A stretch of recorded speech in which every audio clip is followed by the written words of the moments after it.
We're back. It's the Horns Up Talking Texas podcast. Fisher DeSopoulos, DJ, Nikki, Snacks, Crider. The boys took care of business at home on senior night under the lights in Austin, 57-7 over our final game for a long time against the Texas Tech Red Raiders. Nikki, Snacks, Crider had been calling for a 4D point game out of the Texas Longhorns. Well, we gave it to him. We gave him a 50 burger. We won by 50. And I was saying to Nick before you got on, Toss, this may have been the most complete game of football I've seen our Texas team play. Quinn was pretty solid. Wasn't spectacular, but he was pretty solid at the quarterback spot. We ran for a total of 302 yards, and that includes minus 13 from Quinn. Baxter had 45. Blue had 121 with a long of 69. Red came in the game and ran for a low-key 72 yards. Wisner, whatever his name is, throw some meat on him. We love him.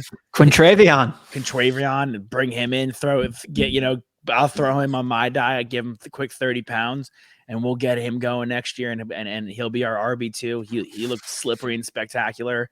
The receivers were good. Whittington had 4 catches. Sanders had 3. Worthy had 4. AD had a quiet game, but we spread the ball around a lot. On defense, not a lot of sacks. But we had 3 interceptions. Jet Bush took one back to the house. Keelan Robinson took a kickoff for a touchdown. And Toss's favorite player in Texas history, Bert Auburn, 5-5 with a long of 54 yards. I mean, what more do you want?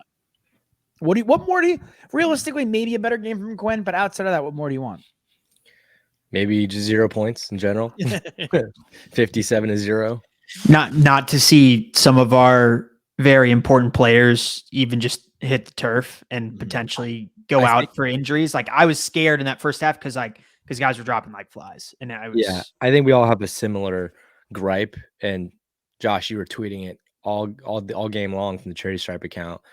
Why was Xavier Worthy returning punts when he had already gone down twice in that game? Went to the locker room, in fact, and came back out there like we're up by 30 points, and then 40 points and then 50 points, and he's still out there.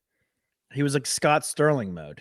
Like, he was literally like, it wasn't like he like limped off. He's like, my leg. He was being carried off on multiple occasions, like to the point where it looked like, and they're showing replays of it, like, did this guy tear his PCL, MCL, and ACL? Like, it looked so gruesome and so bad every single time. And not only was he coming back out to the field, he's coming back out to return punts, which is not I know he's returned one, but it's not even like he's that spectacular of returning punts anyway. Like, why is he even out there? Well, there was one punt where he put the moves on. I think he had like a 30-yard return. And I was like, that ankle looks completely fine to me. Yeah. He would limp off. And then I think outside of like the injury thing, it's as good of a game as you could have wanted if you're the Texas Longhorns, especially like, look at our last few contests. I know Iowa State, we pulled that one out at Ames, and that looked pretty strong. We only gave up 16 points there. TCU game was close. Kansas State game was close. BYU, we smacked it. Houston game was close. Like, those are really tight games. And if you're looking to make a statement like our Texas Longhorns are, we're going to get into it in a little bit, the holistic picture of the college football scene, like, this is an emphatic win, a big statement win, your last regular season game in the Big 12. First win over 40 points. I mean, we had yet to get over the 40-point hump, and we do that by 17. We get to 57. And to win by 50 points against a conference foe for many years, to send them off, send ourselves off to the SEC, and to leave the Big 12 on senior night at DKR, potentially one of the last times Texas Tech comes to DKR in many years. It's awesome. It's huge, especially all the trash talk that was happening between Texas Tech and even the commissioner of the Big 12. I mean, look, I loved the fact that they played on the video board, the commissioner telling Texas Tech that they need to take care of business when they come to DKR. Like, it's so petty. I saw like Texas Tech fans on like message boards, talking about how they need to ban the Big 12 from the Big 12, or ban Texas from the Big 12 championship because of how disrespectful that is. It's like, come on. Like, well, how disrespectful is that guy? Yeah, for sure. Exactly. Like, Texas and OU, let's be honest, has brought more money and more eyes on the Big 12 than all those universities combined. 100%. Also, if we knock on wood again and again, we get into it later, but if we do make the college football semifinal, we are representing the Big 12. We are still a part of the Big 12 conference. Guess what? in the record books way down the line, when the three of us are no longer alive, like, you will still get the credit for that. So like, you want your Big 12 teams to perform as great as they possibly can. And of course, like, okay, maybe that doesn't necessarily mean that Texas Tech can't beat Texas at the end of the season to give Texas an L as they had to the SEC, but they didn't do it. And we embraced the hate as we started the season. We're finishing it at DKR, throwing the mission tortilla right back at Texas Tech with a huge old L on it. The Texas football Twitter account went off after the game. Like, some of the the admin was cooking. The admin had a hell of a night. Probably had a few beers as well, or a little bit too much turkey and was tripping on that tryptophan or whatever it's called. But it just might have been CDC, honestly, that had the it could have been. It could have been. But yeah, I mean, look, like, if you're a fan of the Texas Tech Red Raiders and you're getting worked up about this, I texted this to you guys. Like, you're getting worked up about like what was happening at DKR. Outside of, I don't like, look, there's too many times at college football games, NFL games, sporting events recently where people get hit, people get hurt, people get punched. But I'm not talking about that. I'm excluding that. But if you're getting mad about like what we're chanting, the fact that we're chanting SEC, or that, you know, we're chanting Arch or anything like that, like, it's 18 to 22-year-olds. What are you getting so worked up about? Like, we got bigger fish to fry in real life context. You also brought this upon yourselves. Like, sure. y'all started with the everything runs through Lubbock. Y'all started with the Big 12 commissioner and his nonsense at the beginning of the year. Like, they brought this upon themselves. Like, this is what they asked for. They asked for the way that everything has been reffed the entire season has been ridiculous with the Big 12 officials. This was brought on upon themselves. So I have no remorse for us playing the Big 12s. Honestly, borderline fire. It could have been a fireable offense or a suspension-worthy offense for the commissioner to openly root against one of the teams is ridiculous. Like, this is a group of kids, man. Like, this is a college program openly rooting against. Like, would Roger Goodell ever openly root for somebody in the Super Bowl? And all the times that he was against the Patriots and he was battling with the Patriots, would he ever openly root against the Patriots in the Super Bowl? No, he wouldn't. He's a professional, right? He at least conducts himself with good behavior, albeit making terrible decisions left, right, front, and center for the NFL. But yeah, I mean, at the end of the day, it was probably our second best game of the season, and why not our first? Well, but going to Tuscaloosa and beating Alabama is definitely number one. But the fact that we're ending the season on a high like this, and now we're headed to the Big 12 championship, makes me feel confident in the fact that, you know, we can take care of the Oklahoma State Cowboys in Dallas, Texas at Jerry World. Yeah, I don't want to say they don't have a prayer, but we should be beating this team pretty handily. This is not the passing attack we've seen in the past of Oklahoma State. They do have a very potent rushing attack, but that's our bread and butter. That's what this team is built on. That's what this defense. Yeah. I can't even believe I'm saying that, but that's what this defense is built on. Like, we stop the run better than anybody. Yeah. Devondre Sweat, Byron, and these guys are playing for draft position. The disrespect. I'm still seeing people mock Murphy in the 4th round. What? It's ridiculous. Murphy in the 4th. Sweat should be a 1st-round pick. Murphy should be a 2nd-round pick. But it was good to see, like, I'm really happy guys like Malik Muhammad have been showing out as a freshman. I know Anthony Hill has been, and if we're going to do like our typical, like, hey, who are your stars of the game? There's a lot of stars to go around. It was great. Again, I got to give some to Blue. I got to give some to Keelan Robinson, who we've been asking for maybe 3 years now to explode. And to see him come in tonight, and just score 2 touchdowns was really great. But again, I've really been impressed with what Malik Muhammad has done as a freshman this year. You know, he was a really good recruit, and Anthony Hill has gotten a lot of, the love and a lot of the spotlight for being the top freshman. But you really can't ask for a lot more from Malik Muhammad as a freshman.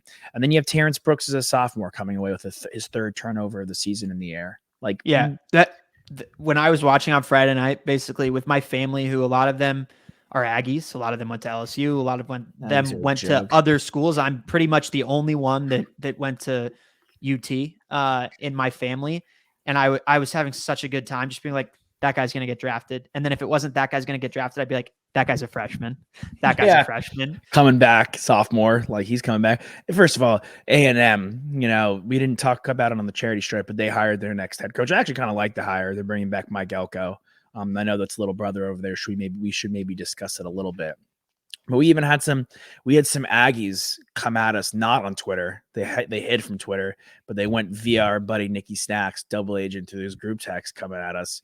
And I had to throw it out there to tell you guys, I could not have been happier to watch LSU and Jan Daniels put up 40 points against the Aggies after that whole small saga the other day. I officially hate them. I hate them even more now. Like, I have no skin. I really don't have much skin in the game against the Aggies, to be honest, because by the time I got to school there, like, they were gone. Yep. No, I mean, you don't see it how Toss and I see it, because obviously Toss has family and friends that go there, that went there, and their trash talk is just on a different level. And it's like, it's irrational trash talk. It's not even like they hold any ground on anything. Like they don't have a positive record against us, in the rivalry. We beat them obviously the last game to send them into the SEC. When we talked about them hiring head coaches last week on Best of Believe, and we pulled the clip from it where I said, I don't think they've had a 10-win season. They had one 10-win season in the last 20 years. And it was in 2012 when they had Johnny Manziel. Right. Texas has been in the national championship twice, won one of them in those 20 years. We're an 11-win team sitting right now that's playing for a conference championship, and that could potentially go to the college football playoff. And so, their little brother mentality will always shine through, and their trash talk will always be super irrational. So you don't understand it how, like, we understand it, right? Like, I'm in this group text and all they are talking about is these head coaches, and they're like, oh, I don't want Mark Stoops, and oh, like, this is terrible. Oh, Elko, okay, like, yeah, he's going to bring the program back. You know why you hired Elko? Because he's cheap. Honestly, like, he was with your organization beforehand, and he was a great DC, went to Duke, did pretty well, but you don't have the money anymore to throw money at a Jimbo Fisher because you're paying him $75 million to not coach. You can't pay another coach that salary. So Elko is a guy who you're probably getting a lot of bang for your buck. Well, it'll be as it was going to be with anyone, whoever they brought in. It's going to be heavily incentive based, which is probably how it should be, right? If you're just talking about college football coaches and the ridiculous, just salaries that have been dished out in the last 3 years. And you look at what's happened with A&M, of course, but even more so, like, it's not like Jimbo did anything wrong outside of not coaching their team well, right? Like, Michigan State is like a scandal, and they're having to pay a penalty because of that. And like, you have to be smart with your decisions as a college, right? As a university. And yeah, I'm with you. Like, I think you're both right. Like, I think they're paying for Elko because it was the cheap, right thing to do. And yeah, we can forget them until we have to play them next year. You know who they could have had when they fired someone? He was their interim head coach, who's now with us. Jeff motherfucking Banks, bro. Yeah. Thank you. Facts. They're going to lose recruits. They're going to lose players. I mean, we're already foreseeing that Evan Stewart, which was their top wide receiver, that, come on in, kid. He didn't travel with them to Baton Rouge. And, I think he's going to enter the transfer portal, and, he's going to want to play. I promise you, burn orange Kool-Aid tastes good. I promise you. You know what? Here's the deal. Xavier Worthy, where's he going? First round. Okay. Where's A.D. Mitchell going? Draft. Honestly, I would probably take A.D. Mitchell before. Well, no, look, I think A.D. Mitchell is the perfect example of a guy who went from a different program and immediately made an impact and put himself. Was A.D. Mitchell going to be a first-round draft pick if he stayed with Georgia? Probably not. I don't know. Like, he's competing with Ladd McConkey and Brock Bowers in a different way. Like, he was truly our number one receiver for a lot of the season. As much as we love X, and as great of a career low key as Xavier Worthy has had. Like, if you go to Xavier Worthy's touchdowns, like, he's top 5, or maybe I think even top 3 for us right now. I think he's second behind Roy Williams. He's second, man. Yeah, they threw up the stat, which is pretty remarkable.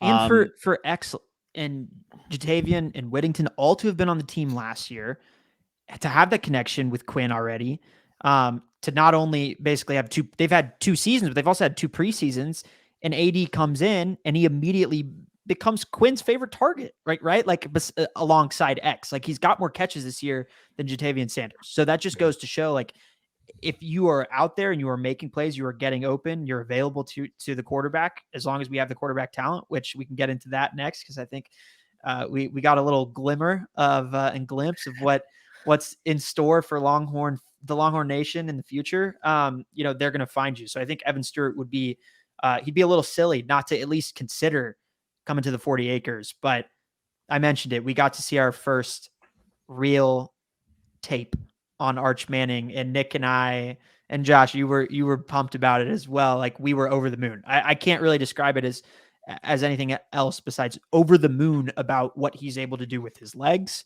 the arm power, the throw rolling out to his right that looked like an NFL ready throw from a true freshman. Like, okay, he threw 3 passes, but I did. I put the on hype our is Instagram. real, man. The hype's real. I put on our Instagram Arch Manning's first career completion as a member of the Texas Longhorn.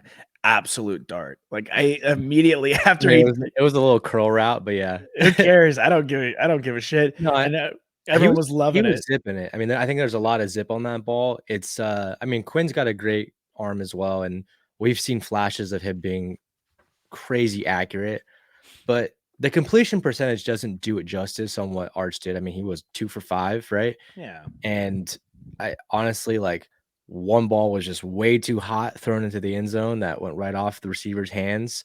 And honestly, what impressed me the most is his decision making to run the ball. Yeah. And he looked really good when he was running the ball too. Sliding down, getting out of bounds, not taking the hit. He looked like a very polished, mature quarterback. Mm-hmm. And that really impressed me from a guy who literally has not played a snap of football since high school. Yeah, and for him to get the opportunity in the 12th game of the season, like maybe that's why he hasn't been shown yet, right? Is because he's been learning, and we've already heard so many times how much of just a football rat this guy is. Like, he's a tape rat, he's a gym rat. Like, he wants to learn and grow. He obviously knows how to do it. He knows how his approach is of a pro caliber, right? Because of his dad and his uncles and his grandpa. And so it's cool to kind of see that to fruition. Unfortunately, it came at the behest of Malik, being injured on the sideline. But we can also say the same thing. Like, Malik throws a really nice deep ball too, right? And that's our backup quarterback. And we'll see what happens with his future and whether or not he wants to stay with the Longhorns. But he's got a guy right behind him, if not now in front of him, in Arch Manning. And you saw what the crowd did when Arch came in, and I thought that was so cool. And it's just fun, man. It's just fun to watch that. Look, Eli Manning didn't start as a freshman, right? Yeah. And that's okay. Like, and he was the first overall pick. Like, even if Arch, and he's going to be a redshirt freshman next year, right? Because he played a couple snaps. So he'll be a redshirt freshman next year. Even as a redshirt freshman, he has to sit behind Quinn. I hate to say this, and I love Quinn. I really want Quinn to be successful. I'm stoked he's coming back. He should come back to be, help his draft stock. Unfortunately, is the one thing we know about Quinn. He misses time. Quinn gets hurt. Like, let's call a spade a spade. Yeah. Quinn's going to miss 2 or 3 games. Like, he did it last year. He did it this year. Like, I hope he doesn't. Knock on wood, he doesn't. I'm praying he plays all 13 for his sake, for our sake. I'm hoping he's in every single snap. All that being said, he does have a tendency to get hurt. And if Malik's like, look, this kid has the hype, he's more athletic than I am, which is the truth. Arch ran the ball pretty well. He's a better athlete. If Malik could be a guy that moves. I think he will. I think it's just kind of inevitable. I mean, Malik has shown that, he could start. He won 2 games in the Big 12. I mean, they weren't the prettiest, but chalk that up to him having jitters and it being literally his first time ever playing out there. So I think for his future, it's probably best to go to another program. We've all known this kind of from the get-go that there's a log jam at quarterback, but that's kind of what you want when you're a program that's trying to build something, trying to build a culture where it's one guy after the other, next man up. I mean, that's what Bama's had for years. Maybe not as much as lately. I mean, Milrose obviously taken a great step this season, but in the years when they had Tua and they had Jalen, they had Mac Jones, that's kind of what you want when you're here at Texas, right? You got Quinn, you got Arch, Malik, and we're not going to stop recruiting quarterbacks just because we have quarterbacks. We're always going to be in the hunt now for the top guys. Mm-hmm. Yeah. Colorado just lost 2 QB recruits, 24 and 25 classes. So who knows where those guys end up? But I best believe we're gonna be hunting for him. We're gonna be going for him for sure. Yeah, we're always gonna be heavily in the mix for any of the top. Like we talk about Evan Stewart, like we're definitely gonna be his number one. Why wouldn't we be? He's from Texas, He's from Texas. Whittington, Mitchell. Whittington's gone too. We've already mentioned the other two guys, and Sanders is probably gone. You could come in and be the number one guy for Quinn Ewers in an offense that just sent 4 guys in the draft. Yeah, no doubt. And look, at the end of the day, like crowded receiving rooms are not like the end of the world for a receiver. I mean, you look at Ohio State and both the receivers are going to go in the first round. Both those guys might be top 15 picks, Marvin Harrison and Ibuka. So like at the end of the day, you kind of want a receiving mate across from you. I mean, that's partially why I think AD Mitchell and Xavier had so much success this year, is that you cover one, you got to think about the other. I mean, you got your best cornerback's got to go on somebody. So in this situation where Jonte Cook probably is going to end up being our number one guy, and next year we're super excited about that. Nick's Bird Auburn. That's my Bird Auburn. Well, look, at the end of the day, like I think for Jonte, we've only seen a little bit of tape on him, and when he's gone in, like he's made good plays. He's great in space, you know, makes great moves, good ball runner, yards after catch. But I think the thing that I've already kind of gravitated towards is that he was all in from the get-go when he was in high school, helping recruit other players, right? He was very vocal, like Arch, right? Like Arch isn't even doing it with football either. He goes out and gets us a basketball recruit, you know, like 2 weeks ago, number 4 recruit in the nation, because, you know, they're hanging out. And I'm not saying it's all Arch, but at the end of the day, like you're an ambassador of the university. And so when Jonte was in high school, you know, he was very vital in helping us get Anthony Hill over. And I'm sure, you know, he was vital in helping us get Colin Simmons and stuff like that. I mean, like these guys who play football in Texas, they know each other from camps. They know each other from All-American games. They know each other just from playing state championships, you know, playoffs, like 7-on-7 tournaments. So it's crucial that you have a guy like that who can't only just do it on the field, but also do it off the field, where you're an ambassador to the university and you're super passionate about the university. Because look, I'm not seeing that a lot of guys at A&M. And a lot of that's because they're not having success on the field, of course, right? Like they've underachieved.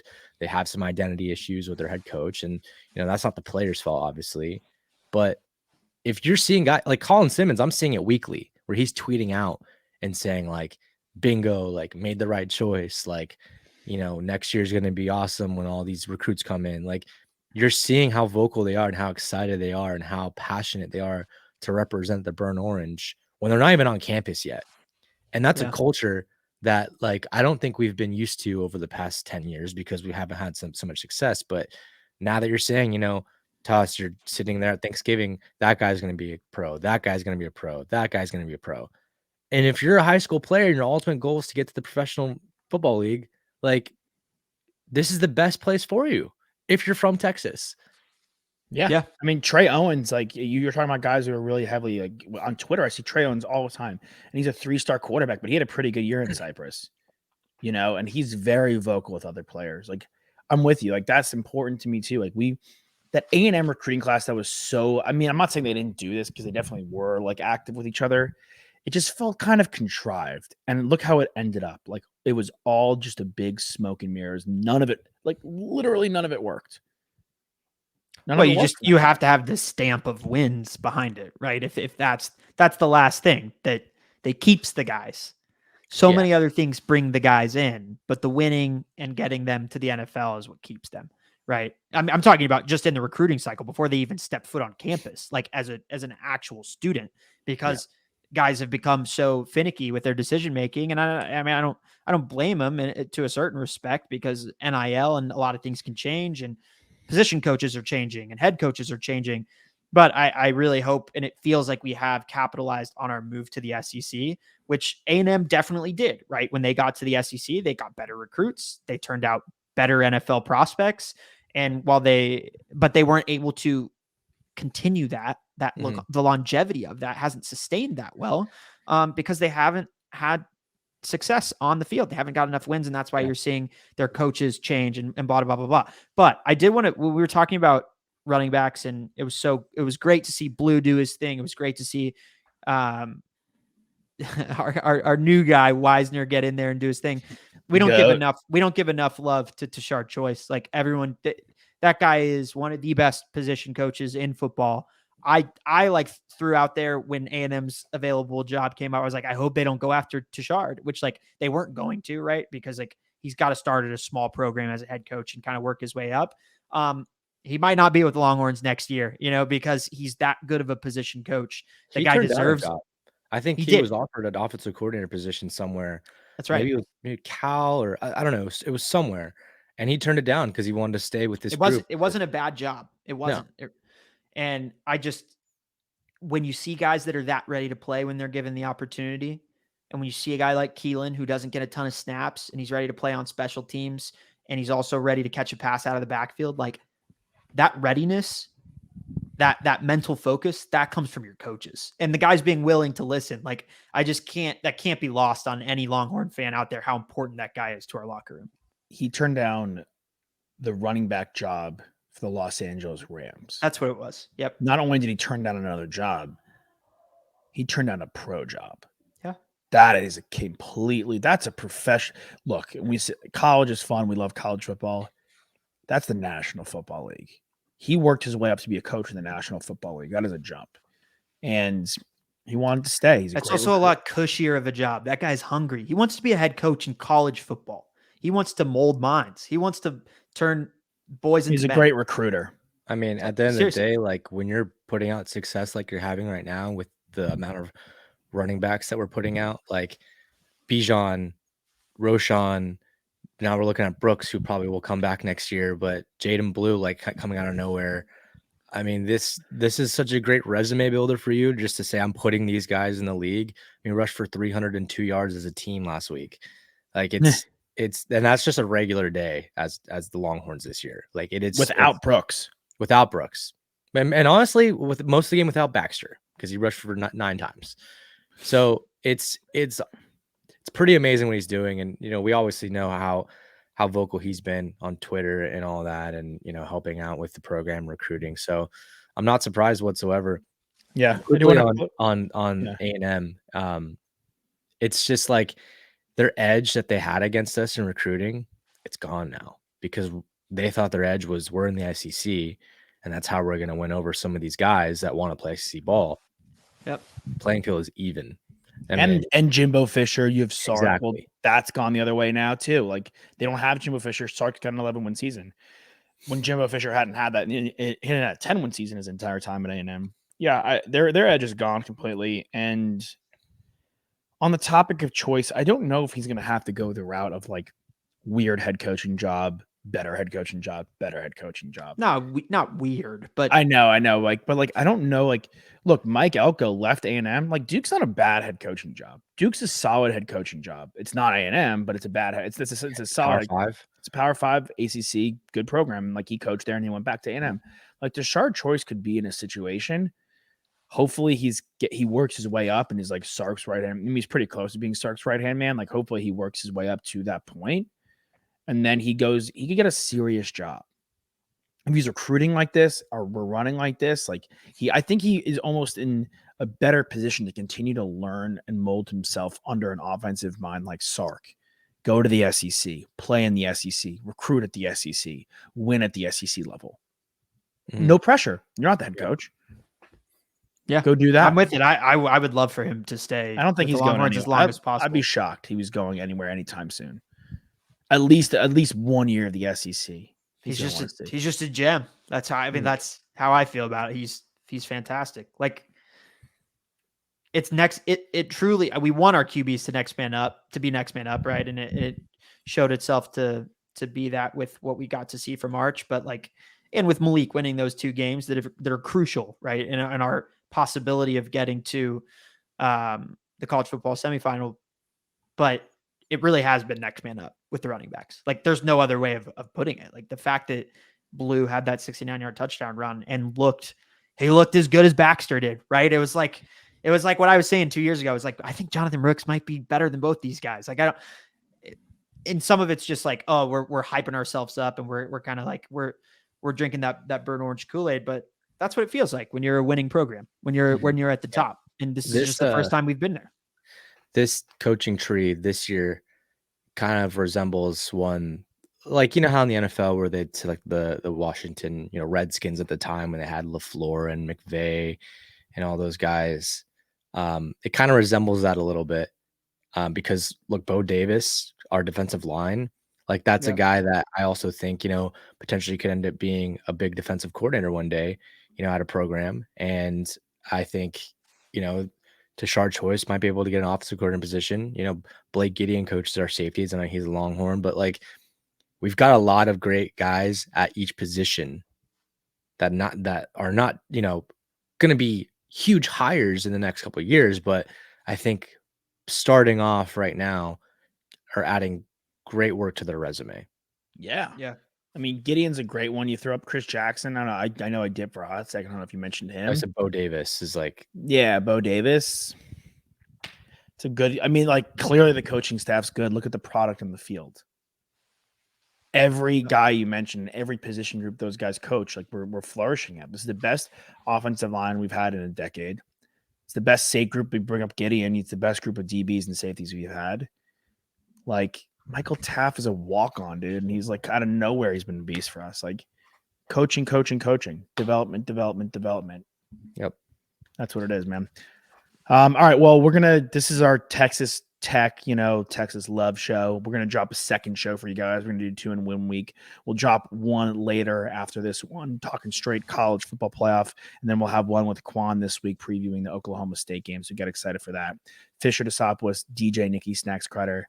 Great seeing you guys. Get your horns up. Hook 'em, baby. Horns up, talking Texas.